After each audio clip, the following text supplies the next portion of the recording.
every idol in fourth generation has a message that they want to give you. And they give you this message through their storylines, which is such a unique phenomenon, I think, in music. I cannot think of any other genre of music where something like this happens. Hi, I'm Chris Molly, and this is Pod in the Verse, a fan-first podcast here to explore everything about the world of K-pop. Episode by episode, we'll dive deep into the latest Weverse content, get to know other fans, and stay in contact with what's going on with the K-pop world. So, grab your favorite headphones, get comfortable, and get ready to dive into the pod with us. But before we start, remember we have a Spanish version of this podcast. También hay una versión en español que se llama Todo en el Verso. Please check out Todo en el Verso if you'd like the Spanish version. So today, I have a very special guest with me today and a new set, if you can see. It's just temporary, but still kind of cute, I think. Gaia, introduce yourself. Hi, everybody. My name is Gaia, and I'm the creator of Bookish Theories, a channel dedicated to K-pop storylines and theories of your favorite K-pop idols. Wow. And where are you calling from, if you don't mind me asking? I'm actually calling from Italy. Yeah. Ooh, Italy. You see, we keep things international in Pod in the Verse. Yes. And how long have you been a content creator? I've been a content creator for this is my 6th year, actually. Like I started in 2019, right after I went to see BTS in concert. That changed my life a little bit. I actually have a background in literature, classics, and film studies. So I've always loved storytelling in media in general. But then I started to get into K-pop, and like the storytelling in K-pop blew me away. And now I'm a content creator because of it. You can see why she's well qualified to be on the episode today. Thank you. Today, actually, we're talking about something well in her niche, something she knows, something that I know, we've experienced it. K-pop generations. Woo! Yeah. Gaia and I tried to dress in the style of when we found K-pop. So Gaia, let the people know, what are you wearing? What's it inspired by today? So today's outfit is actually inspired by Wonder Girls' So Hot. I tried to match the vibe with, the pink and leopard print of the headband because Wonder Girls and So Hot were one of my first actual K-pop music videos that I've ever watched. And I loved it so much. And they changed my life forever, actually. Oh, that's so cute. And I mean, you're doing it amazing. 100%. Thank you so much. Thank you. I think mine's a little harder to place because it's a bit more plain, but I promise. So if you guys remember, my first K-pop video ever was G by Girls' Generation. But I don't own any colored pants. So I decided to do the single cover of G when they're wearing the white t-shirts, the blue jeans, and the roller skates, which I also don't have, so I have white boots on. But we are solidly in second gen, fashion-wise. Mm-hmm. Absolutely. Full on second gen glam. Yes. And, speaking of the generations, mm-hmm. when you first got into K-pop, tell me what that was like. Did you even know what K-pop generations were? Oh my gosh, absolutely not. I didn't know what I was getting into actually at all. I just, one day I got recommended a K-pop video through YouTube, actually, very normally. And it was Wonder Girls' Nobody. And speaking of storytelling, that video was very story heavy, if you will, because it had, Wonder Girls playing the role of these backup singers for JYP, and then JYP getting stuck in the toilet, and that stuck with me for some reason. And quite literally stuck with you. Literally stuck with me, truly. And so I got very much interested in this new form of art that I didn't know anything about, and slowly but surely I got dragged into it, if you will. But I'm very happy that I did. Oh my God, I love that. And I think it captures what was so unique about second gen, which were out there storylines. Absolutely. I remember in the Girls' Generation video for G, I felt similarly, where it's what's going on, because it opens up and they're in a store and the girls are all mannequins, and then Minho from SHINee, I didn't know who I didn't know was Minho at the time, right? Just comes, locks up the store, carries them, puts them away. And then when he leaves, takes a look back, walks away. The store is dark. And then the girls wake up like in the middle of the night. They kind of awake from their mannequin state and just cause havoc. And I still have no idea what the idea of it was, but I loved the lunacy of it all. Yeah, it was camp. It was awesome. It was very camp. I say second gen was really camp. Absolutely. But I do think that like when we talk about generations, it's hard to really quantify, like classify exactly when they began and exactly when they started, right? People have different ways of looking at it. So some might say it's themes, the music, the style of the music that they were doing, like what was going on musically, thematically. Others might say it's just when a new crop of like groups debuted under the bigger labels at the time. So like, let's just try to see if we can like figure that out. Because how many generations have we passed at this point?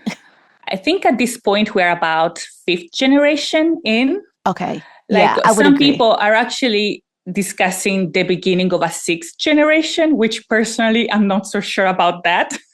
Me either. To be honest, I'm not ready for 6th generation. Yeah, it feels too soon. It feels like, but maybe it's because of how we experienced it. Maybe. Currently, it seems like 1st generation is like the 1990s all the way to the early 2000s. Some say 2002, 2003, but we're just going to stick with early 2000s, right? Okay. Yeah. Sounds good. And in the 1st generation, we had what? Like G.O.D., we had H.O.T., Finkel, SES, all from like 3 main like companies, right? Which were SMYG and JYP at the time. Absolutely. Yes. Sounds pretty much right. So that's our K-pop foundation. Yeah. And then we go to 2nd gen, which is when we entered. Absolutely. This is where we get in. Yes, this is when we hopped in, which is early 2000s to about 2012. Yeah. So if we're starting in like 2002 to 2012, that's 10 years. Yeah, that's a decade, full-on decade. That's a decade. And the first 2 generations each are about a decade long. Yeah. But then we get into 3rd generation, which some people categorize from like 2012 all the way to 2018. We've cut down to 6 years. Yeah, it's getting shorter and shorter. Yeah. And then after that, we've got 4th generation, 2018 to 2022. That's 4 years. 4 years. Oh my gosh. And so finally, they say, 5th generation started in 2023 to present, which we're currently in 2025. So if people say we're in the 6th generation, that would make it a whole 2 years 2 long. years. No. I reject this. I reject it. I don't agree. I reject it. But like, honestly, let's just then talk about the progression of the generations. Yeah. Because other than years, so much happened because we're looking at the first 2 generations that had a decade. A decade of groups, a decade of music, moving on to the 3rd generation where it comes down to like, where was it, about 8 years, 6 years, I think. So considering you started with Gen 2, what do you think was the most distinguishable factor between 1st to, well, I guess 2nd gen? Oh, that's a good question, actually. I think that if I had to kind of define the difference between 1st and 2nd generation, I would say that 1st generation, we're talking more and more about maybe innovation and experimentation, right? At that point, since there was no K-pop at the time, the sky was the limit, right? So they could really do whatever they wanted. Obviously, they were very much inspired by Western music, like Western genres, if you will, like talk about hip hop and rap and R&B, pop, and things like that. But at the same time, they also managed to create something very unique for the time of that cultural landscape of South Korea at the time, right? So because of that, I think that 1st generation is definitely defined by experimentation and innovation. For sure. Because there was nothing before, basically. Yeah, they were starting from scratch.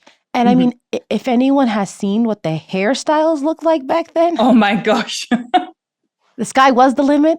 and their hair was just as high as the sky. You had like spikes that extended. You had like full on like bangs that covered half their face. I even saw a photo, and I believe this was GOD, where like all the guys are sitting down and one guy literally has a bandana on his face. Like it's just sitting on his face. Absolutely iconic. Like, what can you tell? Like, that's legendary for me. Like, yeah, and so it's a lot of experimentation, like you said. And so if they're getting their inspiration from other genres of music, if they're looking to Western pop, if they're looking to even what's going on in J-pop and J-rock, because we're also seeing influences in rock with some of the outfits, some of the sounds. It's really trying to figure out what they were going to sound like and what they were going to start with. Absolutely. Okay. Absolutely. First gen. Now let's move into second gen. How do we switch it up? Wow. Speaking of big hair and creative outfits, I think that this is the moment that we really see like creativity booming in K-pop, I feel like, right? Yes. Like first gen was the beginning of the Korean wave. Like second gen is when the Korean wave hit us all, if it makes sense. Yes. You have like personally, like the way I would describe second generation is fun and creative, because it was camp, like we were saying before. It was very much focused on performance and entertainment, I feel like. Yes. I also think in a sense, like this is the moment where the first staples of K-pop start becoming more prevalent, if it makes sense. Like K-pop as a genre begins to solidify, if you will. And even like the trends that we know today begin in second gen. Like one example, for instance, is dance practice videos, which were first like started by SHINee. Like they didn't even know what they started, but like, oh my God, Taemin in that like that striped shirt that like when people see it, it's just moving all over.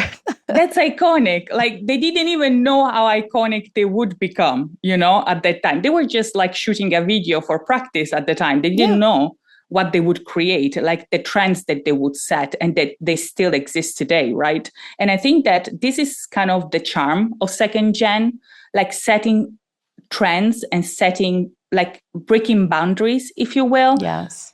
Just for entertainment, like to have fun, to express themselves, to test the boundaries of the genre, which I think it's a very unique type of thing to happen in K-pop. Like before and after, like they do the same things. Like they still break boundaries, but in a different way, I feel like, if it makes sense. Yeah, kind of like if what first generation was doing was just trying to get something out there, just trying to lay the foundation.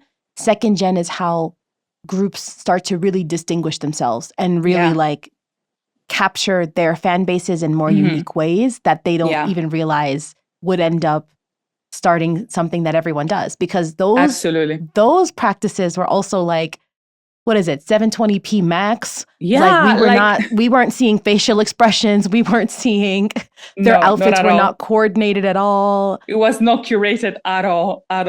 It was very raw. Much and that's like, the charm of it, I think, that it was just, it existed for the sake of existing, if it makes sense, right?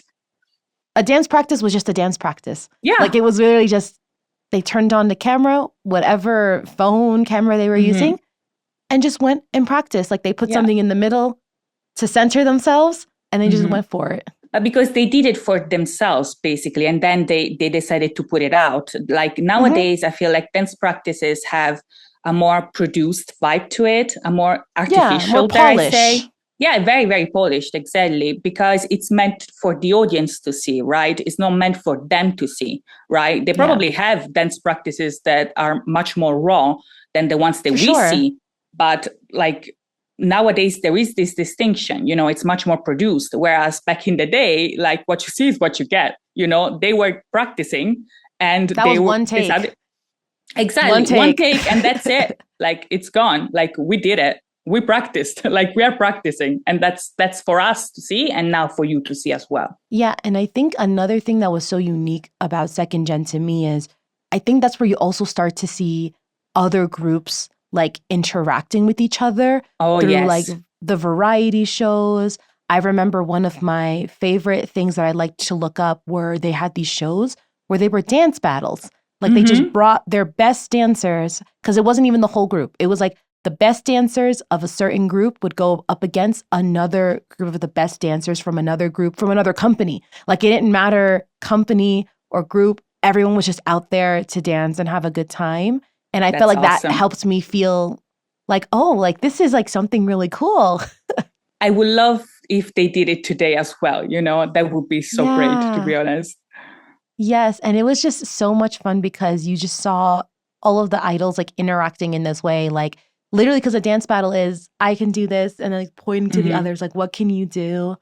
So it was definitely because they were still at the beginning of something, everyone's like defining what their group is, what they're doing, and really experimenting, I guess, on the fan level of like, oh, well, what stuff can I share? I mean, we just recorded this for practice, but I guess I could show it to you guys. But even even idol interactions, if you think about it, were much more like direct in comparison to how they are today.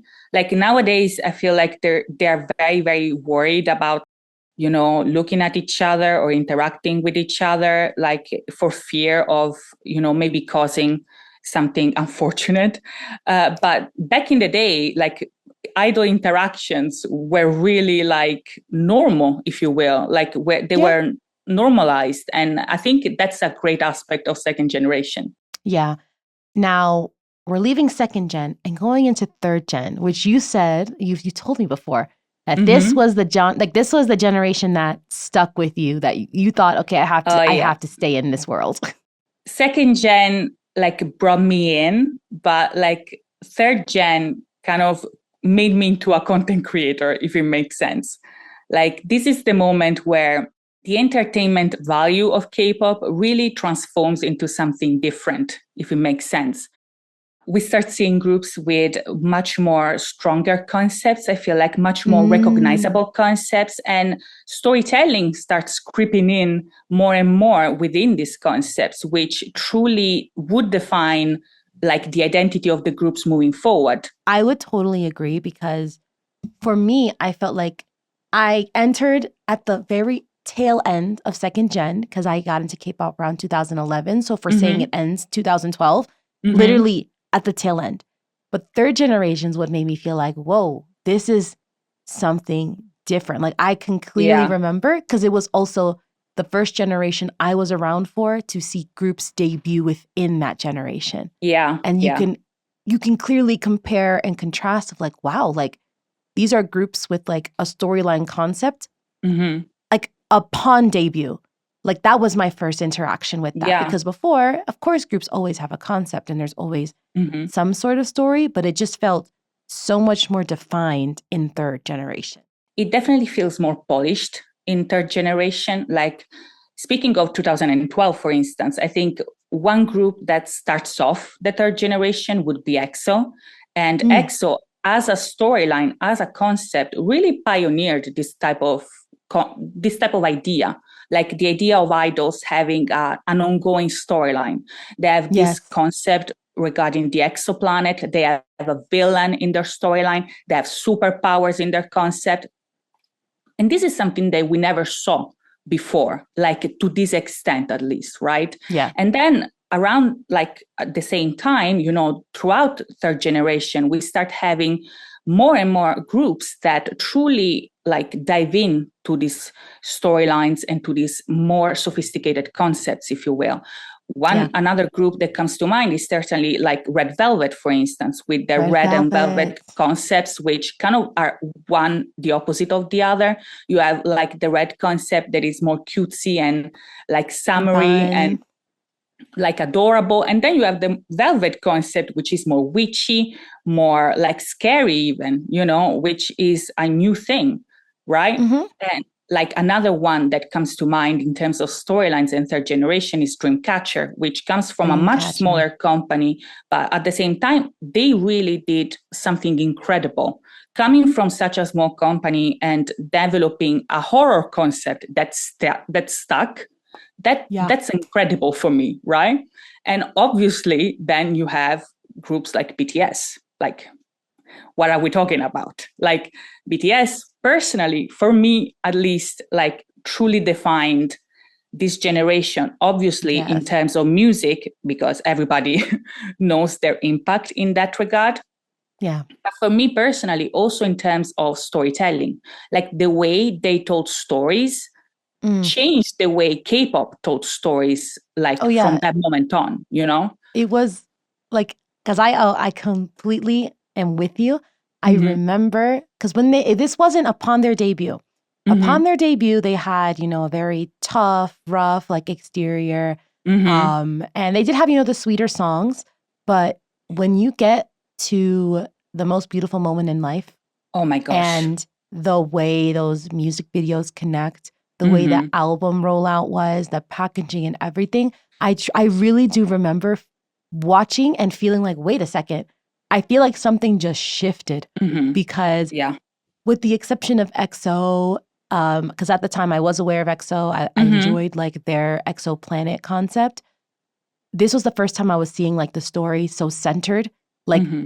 in this group here on Earth, and get to the point where it's not the group is experiencing one thing, all the different members are. Like Yeah. they all have individual storylines that tie into one huge one, and the video's connected. And I remember thinking, wait, this is crazy. Wait, it's connecting. It's a story. I think that BTS kind of turned K-pop into storytelling, which is there lies the difference, in my opinion. Like where you have like a generation which is growing, which is developing in a genre that in itself is growing and developing, you have BTS that kind of break the rules in this Yeah. regard. They not only tell stories, they turn the genre of music that they are playing into the story, right? It becomes a medium in and of itself, which is unheard of, to be honest. Yeah. The music ties in with the concept. And then not Mm-hmm. just that, even the fan interaction and rollout tie in, because at the time they had a Twitter account that was literally posting like notes from certain Yeah, members. yeah, And it felt very absolutely. cryptic because you're like, I thought this was just for promotion. I thought that Yeah. these like accounts were just to promote, say hi, and say happy birthday. But they literally took the way that their fan base was interacting with them and also brought them into the story there. So you felt Mm-hmm. like, wait, does this mean something? And then you had people collecting all of the notes, Yeah. deciphering them. Because at that time, we did not have auto translate. We Mm-hmm. did not have auto translate. We Oh my had gosh. lovely fans who were subbing everything. We owe those people so much, if it makes sense, like so Truly, much. because my Google Translate was not cutting it. Like No, it was no, me and because mine it's not neither. catching. It wasn't catching the context or like what the members really meant to say in those Mm-hmm. tweets. And so to the point where they even have like little books that they released Yeah. in relation to the story. And a webtoon later on was even made about it. There was even So like a blog, like a very yes, like cryptic blog about like the flower shop, which Jin, or rather Jin's character, used to buy flowers in, and you had like the backstory, which hinted at yet another backstory, which is in universe. So it's like, what is going on? What is happening here? Like, and people were driven to find out, were driven yes, to look more and more into it, right? While at the same time getting more and more into the music, but even like more and more into the culture of Korean, like of the Korean yes. landscape, right? Just because before, you're seeing bright, colorful music videos or maybe like really dark rock, Mm-hmm. like you're seeing so much contrast and it all still feels very much like a performance, right? Mm-hmm. Which is great. Like it's a show. You're Yeah, supposed to enjoy absolutely. it. Absolutely. But like, and of course there were other groups that were also getting into storylines in the same way. But I Yeah, remember yeah. distinctly when I saw BTS's, I thought like, oh wow, this is something like relatable. Like this is Mm-hmm. something very relatable and it's showing like a darker side of how it feels when your youth is kind of slipping away in the way of Mm-hmm. like we're getting older and we're going through different things. Like our friends are not going to be following the same path as us and still how you can end up getting there together. It's just a very Mm-hmm. beautiful way to really reel in the fandom and make it more than just about the music. Absolutely, absolutely. I feel like during that time, there was a little bit of a trend regarding like time travel and like the idea of time slipping Yes. away, if it makes sense. You Yes. see it in BTS with like obviously the most beautiful moments, but you also see it in G-Friend a little bit because Oh, they yeah. also had like a time travel like storyline going on. You also saw it in Monster X, like with like I think starting from Dramarama, but Mm, like the way they told these stories, while the concept might have been similar, like yeah. they did it with such a like a unique sensitivity to it that felt like different because they were telling different stories with a Yeah. similar theme. So you can start seeing truly in this generation some narrative trends that start to arise, but at the same time these trends they still maintain like the identity, the unique identity of the idols that tell these stories, which I think it's a very beautiful thing. Yeah. So, like, basically, third generation is solidly like if first generation introduced like we're starting to do K-pop. We're just starting Mm-hmm. K-pop. Let's Yeah. get into it. Second generation is okay, like groups, you guys can start to like differentiate yourselves. And then Mm-hmm. third generation is take it even further. How can you bring the fans to be Yeah. part of this with you? And Yeah. so leaving third generation to fourth generation, like Yeah. how do we even get further distinguished or further defined after? In fourth generation, you truly see the peak of K-pop Yeah. storytelling. I feel like you start seeing like groups debuting with a solid concept, which would later define their entire discography. Like not only the music, but also the visuals, the concepts, the music videos, everything and anything becomes part of the concept of the story that they're telling, right? And I feel like this also answers to kind of the desire for meaning that starts Yes. emerging in the audience at this point, right? You saw in third generation, like that K-pop had the potential to be more than entertainment, which by the way, there's nothing more. There is nothing wrong in having a genre that is merely entertaining, right? K-pop is Yeah. fun and it should be fun. It's fine that it's fun, you know? It's why But we got into it because it was fun. absolutely, absolutely. Like we didn't come in like thinking like we would read psychoanalysis books, you know? Yeah, I need a Like thesis. If I don't get a thesis in every music video, I'm not sad. exactly, like we weren't thinking that way at all. In the third generation, we start seeing like the audience is responding so well in finding out new things about their idols, like fictional things, obviously. Yeah. We start seeing a new desire for meaningfulness, it feels like, for meaning, you know, that Yeah. and we start uncovering the potential of K-pop to be not only like a genre that is entertaining, but also a genre that gives you comfort, maybe that is comforting, that it Yeah. makes you feel understood, which is incredible if you think about it, because like for people like us, for instance, we are foreigners to like the K-pop Yep. culture. Like it's incredible that people like us felt understood by people that don't even speak our language. And I think that this is Yeah. what music does. This is the incredible charm of K-pop at its core, right? Going into what you said, like Mm-hmm. now these groups, instead of in third generation giving them time to craft these stories, Mm-hmm. they're like debuting already as part Yeah. of the story. And they're Like, going to continue this. yeah, at this point, like, I feel like fourth generation is truly defined by this desire for meaning, Yes. by this wish for storytelling, right?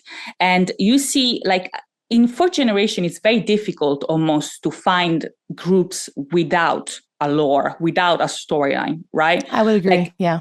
I would say, like, think of Enhypen, for instance, right? You have even those that do not listen to Enhypen, they know that Enhypen are that group about where they are vampires, you know, is Yes. that vampire group, right? Same with Espa, like with the eye concept and the Kwangiaverse, you know, their worldview like defines their musical identity, defines their identity, even their visual identity and the way they present themselves to the audience, right? And even like speaking of Espa, I think that it's so interesting how their storyline kind of retroactively includes even like idols of third generation and even second Yes. generation and even first generation, like within Kwangya, you find everybody truly to create then, the SM culture universe, which is a real multiverse of idols and stories and concepts coming together into one. And it includes the past with it because, Absolutely. and I think it's really cool that it does, because then at least you can acknowledge that we can't get where we are today if we're not influenced by what came before us. Absolutely. And so, and of course, you mentioned aespa, and I think what's so funny is that like for aespa, they have this like AI characters. Each of the girls debuted with one, and then you also have there's an AI, not member, but also lives in the universe, who will debut later on in the 5th generation. Which is crazy if you think about it. 5th generation in comparison to the 4th, you see like these types of technologies really coming to the surface, I feel like. Yes. Not only Navis, now you have this AI idol, I guess we can call it, like this AI creature, entity, artist, I don't know, that has emerged as a functional idol. But you also have like groups like Plave, for instance, or Mave, which are like virtual idols that truly like contribute to like this awakening of technology within the genre. Like the genre is changing in that regard. But at the same time, I also think that in a way, 5th generation also has like an opposing side, which almost contrasts the like advancement of technology, if you will, right? You have one side which is more technologically advanced and like focused on AI and virtual idols. Just the virtual idol, yeah. Yeah. For better or for worse, because some people love it, other people don't love it, to be honest. You know, like jury's out on that one. But on the other side, you have a 5th generation, which maybe right now is kind of toning it down when it comes to like K-pop lores. They are using like concepts which are much more subtle, I feel like, much more easier to digest, that you don't need like a 50-minute breakdown to get into it, because you can just watch generation. Yeah. You just watch the video and you get it. Whereas maybe with 4th generation, you kind of need my help and the help of creators like me, like trying to break it down so that, an endless timeline gets explained. Like with 5th generation, I feel like this storytelling galore is kind of toned down a little bit. It's kind of like it's taking a step back to kind of encourage a concept that is a little bit more digestible, which doesn't make it any more subtle, but it makes it more maybe focused on the music and on the musical experimentation of the idols of these new groups. I'd also say like aesthetics play into role with it too, because it's like aesthetics and also just personality of the idols themselves. Like if I look at Le Sserafim, they are strong. Like that's absolutely just, they are strong, and whether they are strong, there's their strength and their weakness as well. And then you look at like Islet, which is just very just like cottagecore-y, very fantasy, but not fantasy. Dreamcore, and but not dreamcore in the same way that like TXT from the 4th generation is. Because they are also in that same realm, but they've got the lore that I need your channel to help me figure out. Exactly. They have even more than one, so mixed into one. So yes, definitely needs a little bit more backup when it comes to understanding it. But for example, like speaking of TXT, like TXT is one of those groups that heavily focuses on like coming of age, which is one of those themes that makes them very relatable, even if you do not get into the Star Seekers, which is their original storyline, right? If you watch the videos, you get the vibe, you get the gist, Yeah. You're talking about people that are growing up, that they don't want to grow up, which I find it very relatable in terms of, So Peter Pan of them? Very Peter Pan of them. But like, what I find remarkable about their concept is like them touching upon concepts and ideas that you don't really see often in K-pop, like Loser Lover, which was a song about the idea that you have to make money. Like, it's nice to be a lover and to be a dreamer, but like, strictly speaking, you have to pay the bills. Like, so we are in the unless you real don't pay the world. bills, you are a loser. Like, it's such an interesting idea. It's such an interesting aspect of growing up that you don't really see often. So despite of that, you see this again, this search for meaning, this idea that these idols like are going through the same journey that we are going through as well. Obviously, like, Yes. we are going in different paths, absolutely. Different But worlds too for some of different these. worlds. Oh my gosh, yes. Oh my gosh. Like more than once, like more than one world. Like some of them, like take Stray Kids, for instance. Stray Kids start off with this from like stuck in District 9, and then they break out and they go through the mirror, right, to the labyrinth, and then they escape from this mirror and they ended up in this megaverse where they can be whoever they want to be, which is really like such a cool concept, because every time like Stray Kids come back, for instance, you don't know what are we doing? You don't know what's going on. And that's the beauty of it. Like, are they going to be gods? Are they going to be like ants? Are they going to be strange? Where are we doing? Where are we going? We don't know. And that's the beauty of it, right? Yes. But at the same time, for instance, you have groups like, let me think, like ATs. That's another one, like, which is such Weren't an interesting. They pirates? Like, you think that they are pirates. They're actually like freedom fighters from another dimension. Like, all right. Yeah, like the black pirates that they play in their storyline are actually a resistance of a dystopian regime of a parallel dimension, which is like, wow.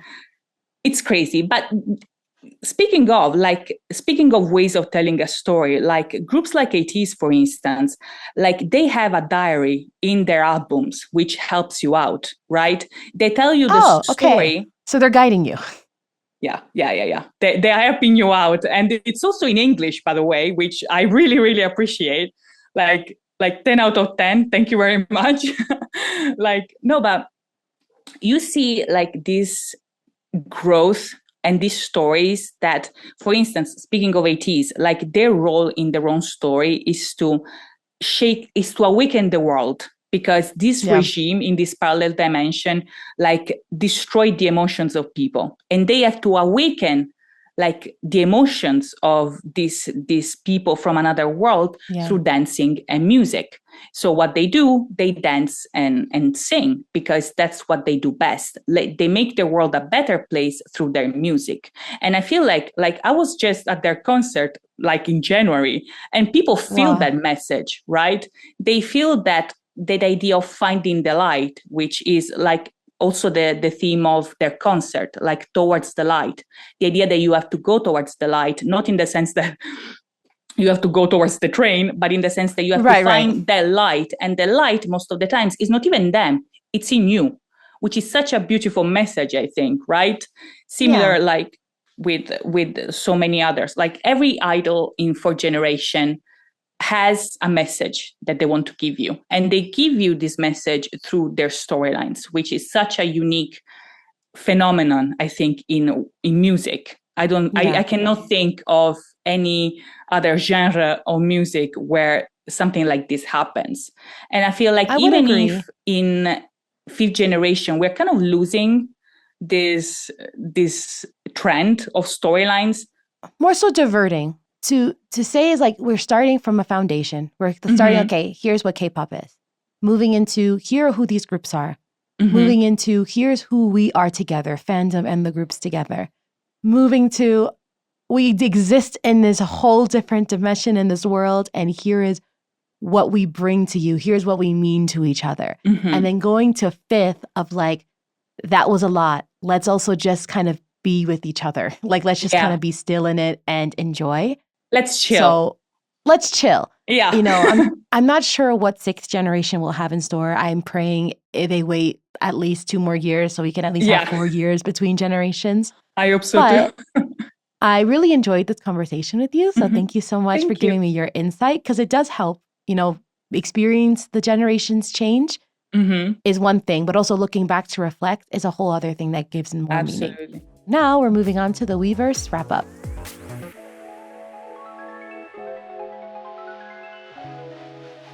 There's a lot of stuff going on with Weverse, but here's just a couple of the things I've grasped. First, Boy Next Door's fourth EP, No Genre, on the 13th of May at 6 p.m. Korean Standard Time. It's actually released, so that's pretty fun. I can't wait to hear it. That's so exciting. I love it. I cannot wait to hear it. Yes, and see like how they switch it up. On the 14th, they're going to have like the actual comeback showcase. It's going to be held offline, available for online viewing via Weverse Live, so we can all still stay in the know and see what the boys are up to. Awesome. And then Jin's second EP, Echo, comes out May 16th. His second album release, plus the music video release, and a Weverse Live. We're getting so well fed. Incredible. I cannot wait. I love the first project, so I can't wait to see what the differences are for the second one. Me too. And that was the Weverse wrap up. And now on to the Fan Zone.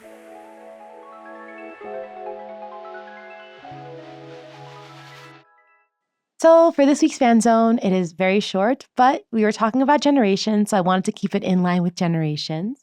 We're going to talk about what are the signs that you entered during a certain generation. So like, for example, if you entered during first generation, I would say that it's likely you might know Korean by now because there was nobody translating anything. At this point, you're fluent. At this point, you're fluent. Your first K-pop concert was probably in Korea because they were not going anywhere else. Not a chance outside.